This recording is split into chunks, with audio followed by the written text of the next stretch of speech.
رسول اللہ صلی اللہ علیہ وسلم نے اس کی نشانیاں بتائیں کہ قیامت کب آئے گی.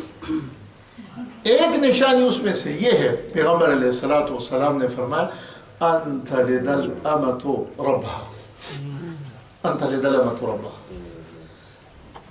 مختلف تعبیرات محدثین نے کی ہے، بہتر تعبیر یہ ہے کہ ماں کے ساتھ نوکرانی جیسا سلوک ہو. ان تلد الامۃ ربها، ماں کے ساتھ نوکرانی، یہ اخلاقیات کا مسئلہ ہے، کیونکہ انسان اس پر مکلف ہے کہ اپنی ماں کی عزت اور عظمت کا خیال رکھے، والدین کا، اور پھر خاص کر ماں کا. حدیث میں رسول اللہ صلی اللہ علیہ وسلم نے فرمایا کہ ماں کے قدموں میں جنت کی تلاش رکھو. ماں کی دعائیں، ماں والدین کی دعائیں لو. ابھی ایک شخص اٹھ کر معاشرے میں، اور وہ اگر ماں کے ساتھ حسن اخلاق اس کا نہ ہو، کردار اس کا اچھا نہ ہو، تو دنیا میں اور کون ہے کہ اس کے ساتھ وہ اچھا اخلاق رکھے گا؟ جی ماں تو اس کے لیے گران قدر سرمایہ ہے، اور اس گران قدر سرمایہ کے ساتھ وہ حسن سلوک کا کیا تو اس کی خدمت کا مستحق ہے. اور یہ اٹھ کر وہاں پر اس کی کوئی خدمت کی بجائے ان تلد الامۃ ربها، ان تلد الامۃ ربها بعض روایت میں ہے، لازمی طور پر کہ جب اس کے ساتھ نوکرانی جیسا سلوک کرے گا تو یہ گرے ہوئے اخلاقیات ہیں. اس لیے پیغمبر علیہ الصلوۃ والسلام نے فرمایا پھر یہ قیامت کی نشانی ہے. اور وَأَن تَرَى الْحُفَاةَ الْعُرَاةَ رُعَاةَ الْإِبِلِ الْبُهْمِ يَتَطَاوَلُونَ فِي الْبُنْيَانِ. مادیات کا غلبہ ہوگا، کردار کی بجائے. اگر کسی کو پرکھنا ہو، کسی کو یعنی مقام دینا ہو، اور کسی کو عظمت دینی ہو، اور بھائی ایک عظمت دینی، تو کہہ رہے ہیں کہ بھائی اس میں کیا ہے، اس کی مادیات کو دیکھتے ہیں، کردار کو نہیں دیکھتے ہیں. حالانکہ انسان کی قیمت جو ہے وہ پیسہ سے نہیں بنتی ہے، وہ مال سے نہیں بنتا ہے، اس کی قیمت دنیا سے نہیں بنتی ہے. انسان کی قیمت اگر بنتی ہے کردار سے بنتی ہے. کردار، یہ کتنا بڑا صاحب کردار ہے، اور اسی کردار کے حوالے سے یہ ترقی کرتا ہے، مخلوق کے ہاں بھی اور خالق کے ہاں بھی. چنانچہ آج دوسری روایت میں آیا کہ اذا اسد الامر الى غیر اہلی، یہ بھی اخلاقیات کا مسئلہ ہے کہ نہ اہلیت کو ذمہ داری سپرد ہو، اور اہلیت کو وہ اس کو نظر انداز کر لے. یہ کردار کا مسئلہ ہے. اس حوالے سے آپ دیکھیں پھر معاشرے میں آپ اعتماد میں رہو گے، اس لیے جھوٹ نہیں بولو گے. جھوٹ شریعت میں حرام ہے. اپنوں سے، غیروں سے سچائی کرے. فإن الصدق ينجي والكذب يهلك، الصدق ينجي والكذب يهلك. اسی طریقے سے کسی کو دھوکہ نہیں دو گے، دھوکہ نہیں کرو گے. یہ کردار ہے، یہ اخلاقیات ہے. دھوکہ دینا در حقیقت یہ منافقت ہے. اور اسی طریقے سے آپ کسی کو بے اعتمادی کا مظاہرہ نہیں کرو گے. یہ ایسے اخلاقیات ایسے ہیں نا جی کہ یہ آئلی زندگی سے لے کر معاشرتی زندگی تک پوری زندگی پر یہ حاوی ہے. آپ دیکھیں اگر ایک آدمی اخلاق والا نہ ہو تو میں بیوی کیسے گزارا کریں گے؟ باپ بیٹا کیسے گزارا کرے گا؟ بیٹی اور ماں کیسے گزارا کرے گی؟ اگر جھوٹ بولے، اگر سچائی اس میں نہ ہو تو میں بیوی کا ایک دوسرے پر کیا اعتماد ہوگا؟ اور جائیں پھر معاشرے میں جائیں، کوئی کاروبار بھی آپ کر لیں، اس میں بھی آپ کے اخلاقیات ہیں. مجھے اس حقیقت پر کہ اخلاقیات دنیا کی بقا کا ذریعہ ہے کہ رسول اللہ صلی اللہ علیہ وسلم کی تعلیمات کی روشنی میں اخلاقیات اور کردار ہو تو دنیا باقی رہے گی. اور جب اخلاقیات ختم ہو جائے اس معاشرے سے، پھر تو انسانی معاشرہ نہیں رہا نا، پھر تو حیوانی معاشرہ رہا. اور جب حیوانی معاشرہ رہا پھر اللہ تعالیٰ کو اس کو باقی رکھنے کی ضرورت ہی نہیں. جس کھیت سے دہقان کو بے اثر نہ ہو روزی، اس کھیت کے ہر خوشے گندم کو جلا دو. پھر اس کی کوئی ضرورت باقی نہیں رہتی ہے.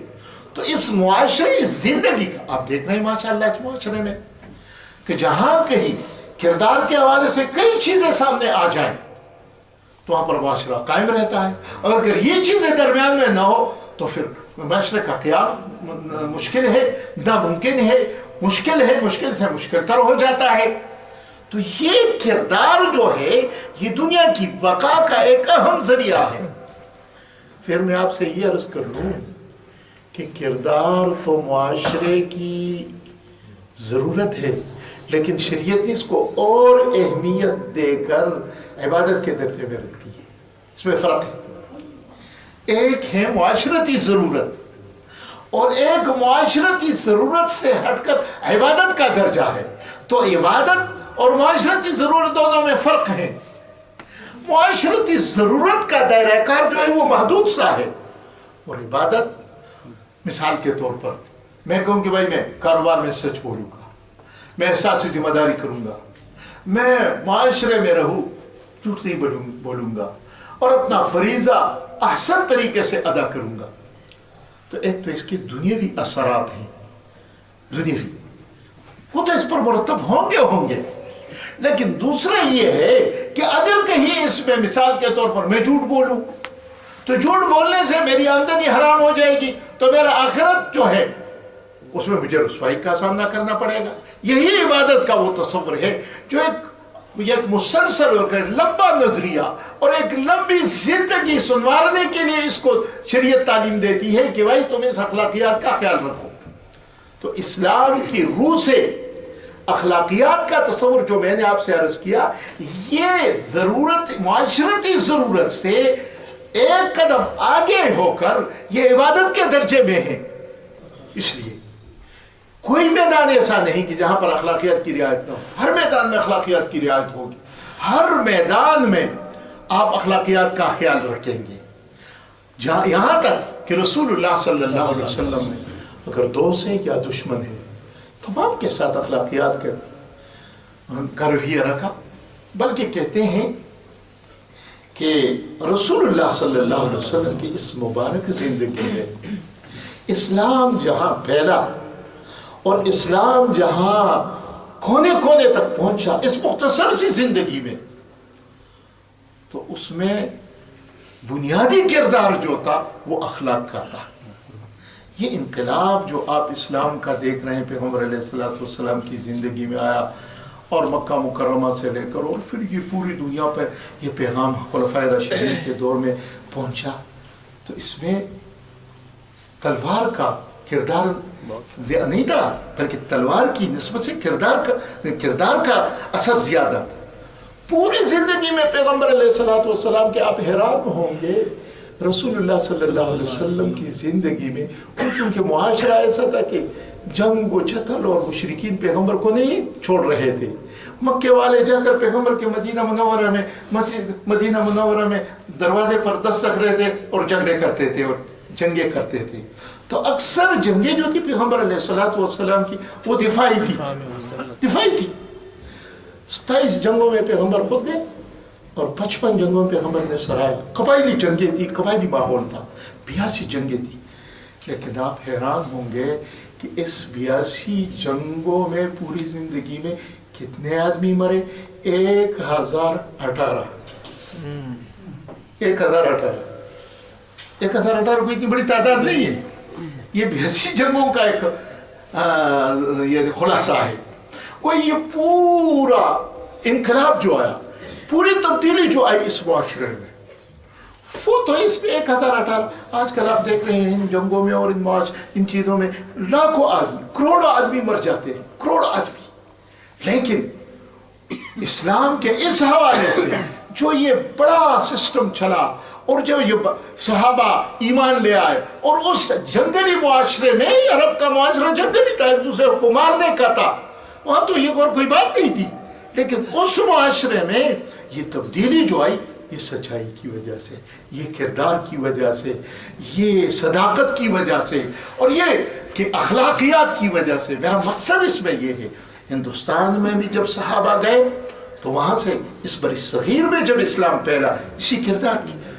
کاروباری میدان میں سچ بولا اور اس سچ بولنے کی وجہ سے لوگوں پر اثر ہوا. تو اس لیے خلاصہ میرے اس بیان کا یہ رہا کہ اسلام چند چیزوں کا نام نہ سمجھیں کہ اسلام صرف عبادت ہے، صرف نمازیں ہم نے پڑھ لی اور یا پھر صرف ہم نے زکوٰۃ دے دی.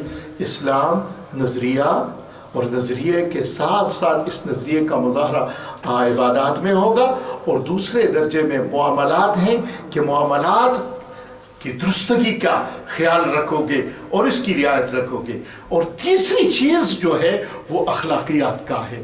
ہماری فقہ کی کتابیں اور حدیث کی کتابوں کو جب آپ دیکھیں گے تو وہاں پر اس تین فقہ العقائد، اسی طریقے سے فقہ المعاملات اور آگے جا کر اخلاقیات اور ادب، کتاب الادب وغیرہ کے حوالے سے جو تذکرے ہوتے ہیں، ان تینوں چیزوں کا احاطہ کرنا ایک مسلمان کی زندگی کے لیے ضروری ہے تاکہ اللہ تعالیٰ کی خوشنودی کے لیے ان تینوں میدانوں کو، ان تینوں ابواب کو، ان تین شعبوں کو پر عمل کرنا، ان تینوں شعبوں میں اپنا کردار ادا کرنا یہ ضروری ہے.